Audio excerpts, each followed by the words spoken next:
Oi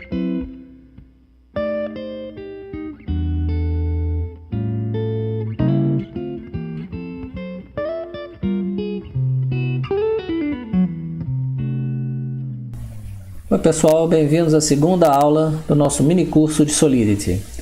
Então, na aula passada, recapitulando, nós vimos como a gente começa com a primeira parte de um contrato em Solidity, né? Nós vimos a definição da palavra reservada pragma, né? E a pragma determina a versão, né? A versão da linguagem Solidity que você desenvolveu o contrato nela. Então, se eu estou dizendo aqui Solidity 0.4.22, eu quero dizer que esse contrato foi desenvolvido e testado sob essa versão. Então, se ele não funcionar em outras versões, a culpa não é minha, não é isso? Então, basicamente, é para isso que serve a linha pragma. A gente já tinha visto essa primeira parte do contrato na aula passada. Então, eu vou começar a descer aqui um pouquinho e vamos começar a olhar as linhas que vêm logo em seguida no contrato de votação. Então, depois de definir o struct voter, que é a estrutura de dados que vai armazenar a definição dos eleitores, de quem tem direito a voto nesse contrato de votação, nós vamos definir mais algumas structs e outras variáveis globais do nosso contrato. Então, a próxima struct que a gente vai definir é a struct proposal. Então, é um outro tipo que nós estamos definindo aqui, né? Proposal são as coisas que serão votadas efetivamente no nosso contrato. Então, se eu tenho que na minha reunião de condomínio decidir se eu vou reformar a piscina ou reformar a portaria, uma proposta seria reforma da piscina e a outra reforma da portaria. Então, uma proposta para ser votada, ela precisa ter pelo menos um nome para que as pessoas possam reconhecê-la. Então, eu estou voltando na proposta correta, e ela tem que ter outra propriedade, que é o número de votos que ela recebeu dos eleitores, ou dos condôminos, se vocês quiserem chamar assim, já que a gente está falando de um exemplo de eleição no condomínio. Então, é isso que o Struct Proposal faz. Ele define os dois campos que vão caracterizar uma proposta. Então, muito simples, né? Interessante aqui, a gente introduz mais um tipo de dados, isso vai ser importante lá na frente, que é o bytes 32. Bytes 32 é simplesmente um array de bytes, né? Para quem vem do JavaScript ou do C, sabe o que é um array, ou seria um array de caracteres no C. Só que esse tipo interno do Solidity, ele diz assim: byte 32 significa um array de bytes, mas que pode ter no máximo 32 bytes de tamanho. É simplesmente isso. Então, se a gente pensa nisso como uma estrutura que vai guardar o nome, né, da proposta, ou seja, uma string, se você preferir, seria uma string de no máximo 32 caracteres. Agora, peraí, então, mas se eu for guardar uma string, por que eu não estou usando um tipo string? Será que o Solidity não oferece o tipo string? Sim, o Solidity oferece um tipo string. Tem uma razão específica para a gente usar bytes 32 aqui no contrato, e a gente vai falar sobre isso um pouquinho mais para frente, quando a gente chegar o momento da gente compilar e executar esse contrato. Então, guardem essa pergunta para vocês. Então, por enquanto, o nome é um bytes 32 e contagem de votos, ou vote count, tem uma variável inteira positiva, o int, né? Unsigned int, como no C, né? E outras linguagens tipadas também usam esse mesmo tipo de assinatura para inteiros positivos. A segunda variável global que a gente define, na verdade é a primeira variável global que a gente define, porque até aqui a gente definiu apenas dois structs que não são variáveis, são apenas tipos novos que nós estamos definindo e que serão usados no nosso contrato. Aqui, chairperson, que é essa variável aqui, ela é a primeira variável que a gente define, declara, seria o termo mais adequado. Declara, e notem a palavra modificadora public. Significa que eu estou definindo uma variável que se chama chairperson, que tem o tipo Address, que é um endereço. Note que nós estamos na blockchain, então o conceito de endereço é fundamental para qualquer contrato. Portanto, o tipo endereço é um tipo básico, built-in, da linguagem Solidity. E essa palavra reservada, modificadora public, diz que essa é uma variável pública, o que significa que é uma variável que, uma vez que o contrato estiver publicado, qualquer pessoa pode que vá ao endereço do contrato na blockchain. A gente vai mostrar isso também mais para frente, como é que a gente acessa um endereço na blockchain. Vai poder ler o valor dessa variável. Simples assim. Então, qualquer coisa que você queira que seja secreta ou privada no seu contrato, você não vai adicionar a palavra public, ok? O modificador public. Ok, então essa é uma variável. Note o ponto e vírgula no final da linha, né? Solidity, já falei sobre isso. Sempre as linhas terminam com ponto e vírgula, muito parecido com C ou JavaScript, embora o JavaScript tem algumas condições em que você vai usar, outras não. Então vamos considerar que, para todos os efeitos, no Solidity você sempre vai utilizar um ponto e vírgula para completar, para fechar, terminar uma linha. Em seguida, vamos declarar uma outra variável pública, né, chamada voters, que são os eleitores. Quem é um mapping, é um tipo mapping, que é um tipo fundamental também, built-in da linguagem Solidity, que para quem conhece, para quem vem da linguagem Python, ou para quem vem até do JavaScript, no Python seria um dicionário, no JavaScript seria um objeto, né? De qualquer maneira, ele pode ser descrito como um conjunto de pares chave valor. A diferença é que no Solidity, como uma linguagem com tipagem estática, quando eu defino o meu mapping, né, que é esse dicionário que eu falei, eu tenho que definir o tipo da chave e o tipo do valor. Então esse mapping vai conter endereços que apontam para objetos voter. Quem são os objetos voters? Objeto voter é exatamente o que a gente definiu aqui em cima, essa struct aqui, é um tipo. Por isso, como eu defini esse tipo, eu posso utilizá-lo na definição de uma outra variável. Voters também é uma variável pública, ok? Tá lá. Note que mapping, ela não declara um limite de tamanho para esse conjunto de pares chave-valor. Então, o tamanho dele é determinado dinamicamente à medida em que você adiciona elementos a essa coleção de chaves-valores. Próxima variável, mais uma variável global, chama-se proposal. Que tipo é essa variável? Bem, é um array. Se a gente tem alguma experiência em C, vai ver que isso aqui faz todo sentido ser um array, e de fato é. É um array, novamente de tamanho dinâmico, ela pode ter um número arbitrário de elementos, à medida que você vai acrescentando, ela vai crescer, né? E ela é um array de objetos do tipo proposal. Então, sempre a primeira palavra é o tipo, e o tipo proposal é o tipo que nós definimos aqui em cima, né? E é um array de proposals, ela é pública, e ela se chama proposals, com S no final, né? Então esse é o nome, para não confundir. Lembre-se que Solidity é uma linguagem que é case sensitive, ou seja, faz diferença letras maiúsculas e minúsculas, e obviamente então isso aqui não existe nenhum conflito de nomes aqui, proposals e proposal, né? A proposal é o tipo, proposals é esse array que a gente acabou de definir. Muito bom, vamos em frente. Eu não vou ler o texto todo que eu escrevi aqui, na verdade vocês fiquem bem à vontade para ler essa descrição. O que eu estou explicando para vocês é bem mais detalhado, mas vocês vão encontrar algumas curiosidades interessantes no texto que eu escrevi para acompanhar o exemplo. Então fiquem bem à vontade para depois da aula ler esse texto. Então agora vem uma parte muito importante no contrato. Esses blocos de código que eu estou mostrando para vocês são mais ou menos os blocos de código seguindo a ordem que a gente normalmente os incluiria no contrato. Então não tem mistério. E obviamente depois, ao fim da nossa descrição desse contrato, a gente vai ver o código completo, então não vai restar dúvida da estrutura do código completo. Então, Nesse bloco a gente vai ver uma função, é uma função, né?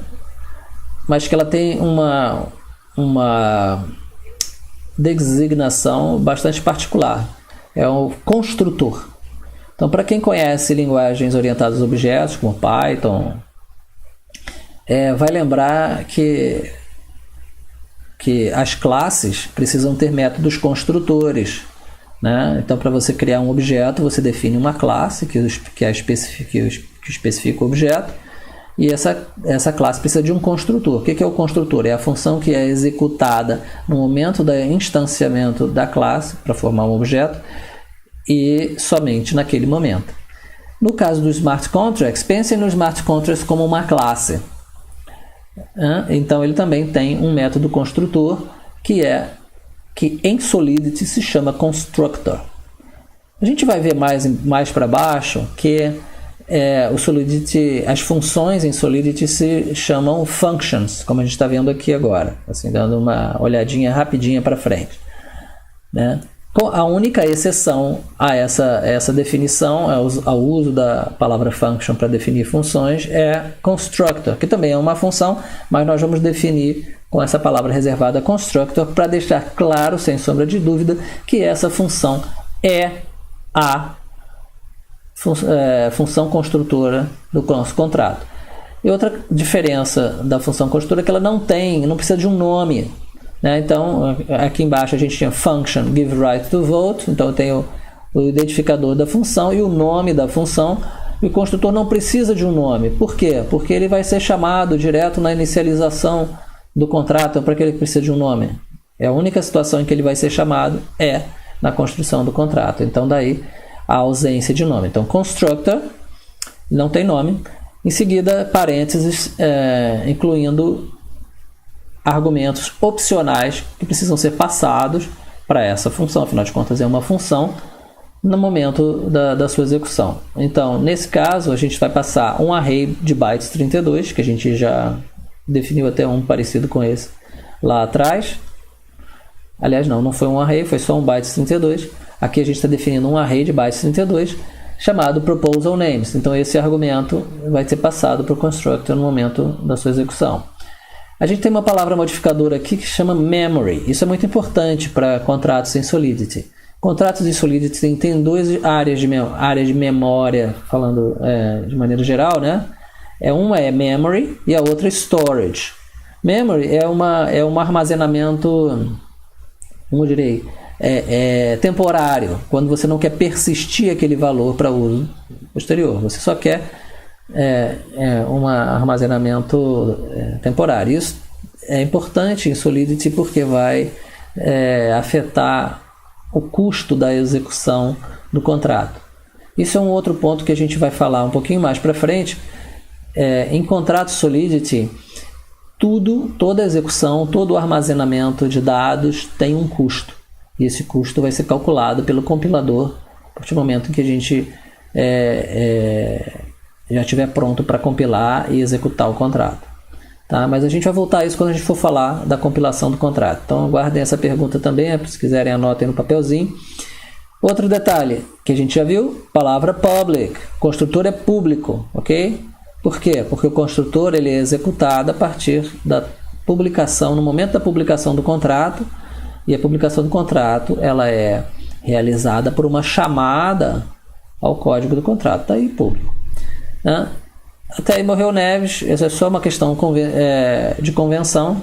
Aprendam e repliquem isso aí. Essa é a estrutura, a forma como você constrói um constructor. A única coisa que é opcional aqui realmente é a existência de argumento. O construtor não precisa pedir argumentos necessariamente, assim como outras funções de um contrato em Solidity. Então, aqui, a primeira linha da nossa função construtora diz o seguinte: chairperson, que é uma variável global que a gente definiu lá em cima, se vocês se lembram bem, recebe o valor de MSG_Sender. MSG_Sender é uma variável interna de um contrato Solidity que vocês precisam conhecer muito bem, e é muito simples. Qualquer chamada de função em um contrato Solidity é também conhecida como uma mensagem, e essa chamada está disponível dentro de qualquer função como o objeto MSG. E MSG tem uma propriedade chamada sender, que é o endereço, é uma propriedade do tipo endereço, que é o endereço de quem chamou aquela função. E quem chamou o construtor foi quem publicou o contrato. Não há como ser diferente. Então, para você publicar um contrato, fazer o deploy, como a gente chama, um contrato na blockchain do Ethereum, você tem que chamar o construtor. Portanto, quem publica o contrato é o MSG Sender dentro da execução do construtor. Então, o código desse contrato utiliza esse conhecimento para determinar que o dono, né, o chefe, o gerente, o organizador, né, enfim, o chairperson, né, no inglês, desse contrato é quem publica o contrato, é o MSG Sender. Poderíamos chamar de síndico, se esse contrato fosse de fato, como a gente está brincando, um contrato para eleição de condomínio. Segunda variável que a gente define a gente vai inserir uma informação no nosso mapping de voters. Olha só que interessante, né? Nós definimos o voters cá em cima. Na verdade, esse aqui é o voter. O voters é o mapping. Né? Definimos o voters aqui em cima como um mapping que mapeia endereço a um eleitor particular. Então, quando chairperson, a gente acabou de falar que é um endereço. Então, se eu inserir um endereço aqui no meu voters, que nesse momento é um mapping vazio, mas como os mappings em Solidity eles são tipados, quando eu insiro um endereço qualquer ali, ele vai me retornar um objeto voter, porque ele já sabe que para cada endereço ele tem que ter um voter. Então, o comportamento default de um mapping em Solidity é o comportamento parecido com de um dicionário default em Python. Vou fazer muitas referências a Python. Quem não souber Python pode fazer um rápido Google, né? Então, como funcionam dicionários default em Python. Então, quando eu executo essa porçãozinha aqui de código, ele vai me retornar um objeto voter. Por quê? Porque na definição do mapping voters, um endereço sempre aponta para um objeto voter. Então, o objeto voter tem o atributo weight, ou peso. Então, eu estou, ao mesmo tempo, instanciando um objeto voter, colocando ele dentro, na mesma linha, dentro do mapping voters, e modificando a propriedade, o atributo weight dele para 1. Ok? Então, um bocado de coisas acontecem nessa linha aqui. Mas é bastante óbvio, uma vez que você entende como funcionam essas estruturas de dados. Né? O weight é o peso do voto daquela criatura. Então, o chairperson ele está sendo criado como um dos eleitores, então ele tem direito a voto, e o voto dele tem peso 1. Né? A lógica desse projeto é que cada novo eleitor que seja inserido no contrato receba sempre peso 1 para seu voto, a menos que ele seja autorizado para votar em nome de algum outro eleitor, que a gente vai ver mais para frente. Em seguida, então, a gente tem um for, e esse for vai ser definido em cima do comprimento do atributo proposal names que foi passado na entrada dessa função. Então, a sintaxe do for é idêntica à sintaxe do C, ou JavaScript. Né? Então, eu tenho aqui, entre parênteses, eu vou fazer um for da variável int i igual a 0 até i menor que proposal names length, que é o comprimento da array de proposal names, e de 1 em 1 aqui, e mais. Em seguida, então, para que serve esse for? Né? Normalmente também como C no JavaScript, o corpo do for está entre chaves. Nesse for o que acontece eu vou criar novas propostas, cada um com um dos nomes passados em proposal names, lembrando de zerar a contagem de votos de cada um desses e inserindo eles na lista de proposals. Daí o método push, como no JavaScript. Quando você quer colocar um elemento no final de uma lista ou array em JavaScript, você usa o método push. Então, da mesma forma que a gente tem Aqui a gente está preenchendo a lista de propostas que vão ir à votação controlada por esse contrato. Muito bem. Próximo passo e o restante do contrato. Agora tem bastante código, mas eu acho que a gente, agora que já pegou um pouco de prática na lógica do código Solidity, a gente vai poder andar um pouquinho mais rápido. Aqui a gente vai definir uma função, a função é GiveRightToVote. Essa função ela vai ser pública, por quê? Porque ela vai servir para você dizer quem tem direito de votar. Lembre-se que os contratos em Solidity eles precisam ter algum controle de acesso porque eles são públicos, então isso é muito importante, vai ocorrer várias vezes em outros contratos. Então, GiveRightToVote ele recebe um argumento voter, que basicamente é um tipo endereço. Então, na verdade, não é um objeto voter como a gente definiu, isso vai ser criado aqui dentro, mas ele vai receber sim um endereço. Esse endereço tem direito de voto, né? Note que, como ele está dizendo aqui nesse comentário, logo acima da função, essa função só pode ser chamada pelo chairperson. Afinal de contas, só o síndico pode autorizar as pessoas a votar no contexto lá do condomínio. Então, é isso que esse código aqui logo no início vai fazer. Aqui nós temos uma nova palavra reservada chamada require. E o que o require faz é o seguinte: ele vai conter como primeiro argumento, ele é uma função que no primeiro argumento ele vai obrigatório que ele tem que receber uma condição que vai avaliar true ou false, e no caso dessa condição avaliar false, ele vai mandar essa mensagem de erro e reverter a transação que foi iniciada com a chamada dessa função. Simples, né? Então, esse require aqui vai garantir que só o chairperson vai poder dar voto para uma pessoa, autorizar o voto em alguma coisa. Então, ele vai fazer aqui, require. Se o MSG sender, ou seja, se a pessoa que está tentando autorizar alguém aqui não for o chairperson, que é o síndico, ele vai falhar. E aí, acabou, o contrato já sai, reverteu a transação, significa como se fosse um return precoce aqui. Tá?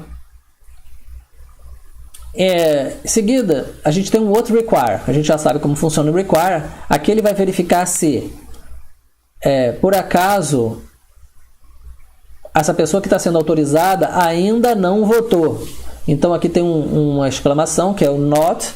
Então, eu preciso que essa pessoa ainda não tenha votado. Então, eu tenho aqui, eu quero verificar se essa pessoa não votou.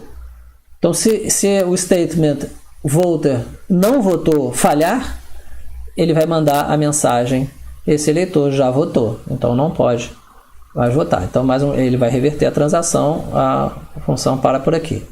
Terceiro require dessa votação, ele vai requerer que esse eleitor que a gente acabou de receber o endereço dele aqui tenha um endereço, ele tenha peso igual a 0. Ok?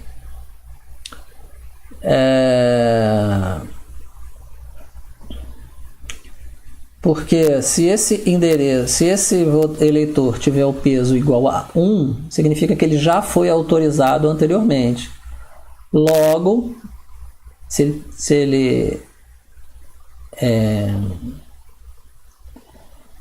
se falhar que ele tem o peso igual a 0, essa chamada é inválida. Então, em seguida, depois de eu verificar essas três coisas, tudo que essa função faz, a verdadeira função dessa função, o trabalho dessa função é criar o eleitor. Então, ela vai inserir o voter em voters, no mapping voters, e vai atribuir o peso do voto daquele eleitor a 1. E acabou. Função seguinte é delegate. Delegate é uma função, é uma palavra em inglês que significa transferir a responsabilidade a alguém. Então, se eu vou delegar o meu voto para alguém, eu vou dizer: fulano, pode votar por mim? Então, basicamente isso aqui. Essa é uma função pública também. Ela vai receber um endereço como argumento, que é a pessoa para a qual eu vou delegar o meu voto. Ela não tem restrição de quem pode chamá-la, desde que seja um dos eleitores, né?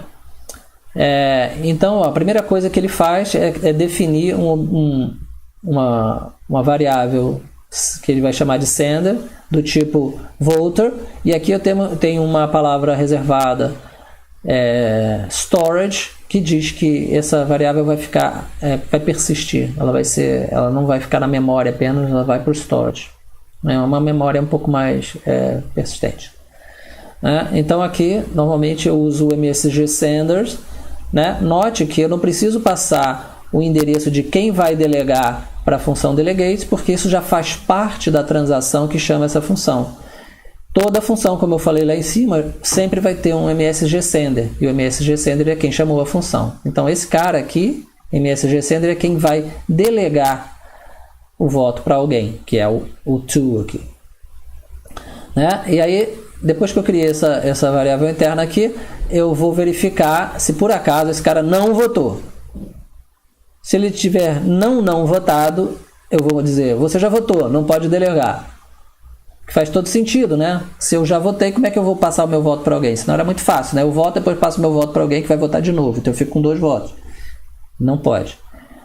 O segundo require aqui, ele vai verificar se a pessoa para quem eu estou delegando o meu voto não sou eu mesmo. Então, to não pode ser igual a MSG sender.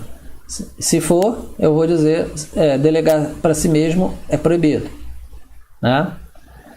Por fim, depois dessas verificações, eu vou entrar no loop while, que é um pouquinho diferente do loop for, né? Em que ele vai rodar até uma condição ser falseada, no caso, até que a pessoa, até que o delegado, vamos colocar assim, até que o valor de delegação da pessoa que eu estiver delegando não seja um valor padrão, esse endereço 0, né? Endereço 0 é uma variável tipo address com valor 0. Então é como se fosse um endereço default, né? Então ele vai rodar esse while enquanto o campo delegate. O que é o campo delegate? Vamos voltar lá em cima para ficar mais claro. O campo delegate em voter, cadê? Voter está lá em cima, né? Campo delegate diz a pessoa para quem eu autorizei a votar. Né? Então por que esse while vai rodar? Cadê o while? Tá aqui. Por que esse while vai rodar até que eu tenha um 0 nesse campo? Porque eu não vou... por exemplo, se eu deleguei o meu voto para o João, mas o João já tinha delegado o voto dele para Maria, então o que o código vai fazer? Vai delegar o meu voto mais uma vez até Maria. Então, em vez dele parar em João, ele vai até Maria. Então, esse while tem que rodar até que o campo delegate a quem você está entregando o voto seja 0, ou seja, aquela pessoa não está delegando o voto para ninguém. É isso que quer dizer. Então, enquanto ele estiver fazendo isso, ele vai andando, perseguindo até chegar alguém que não tenha ainda delegado seu voto. E aí, por fim, ele vai dizer que to é o voters to delegate. Perfeito. E aí, uma vez que ele vai atualizando isso aqui, ele vai chegando lá, ele vai encontrar a quem, no final desse while, ele vai encontrar uma pessoa que ainda não pretende faltar à eleição, né? Ou seja, vai estar lá para votar, e vai só verificar se aquela pessoa não é o MSG sender, para evitar que a pessoa... eu delego para João, que delega para Maria, que delega para mim. Então, a mesma coisa que eu delegar para mim. Então, ele vai só verificar isso aqui. E com isso, ele encontrou um alvo válido. E aí, ele vai primeiro dizer sender voted igual a true. Ou seja, primeiro ele vai gastar o meu voto para evitar que eu delegue e depois vote. Então, antes dele passar o meu voto para alguém, ele vai garantir que eu já votei. Marcar que eu já votei. E vai dizer que a pessoa para quem eu estou mandando... ela recebeu o voto de mim, que é o to. E aliás, não, a pessoa para quem eu mandei o voto é a pessoa que ele descobriu aqui, que é o endereço, o destino válido. Por fim, ele vai criar um objeto voters aqui, passando o to para o mapping voters, e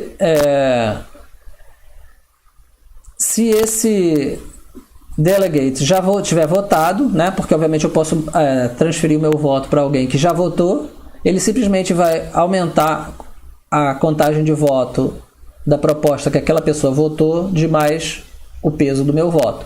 Então, se eu tinha peso 1 ou peso 2, aqueles 2 votos a que eu tinha direito vão aumentar o voto, os votos da proposta que a pessoa para quem eu autorizei já tinha votado. Beleza, né? Lógica normal.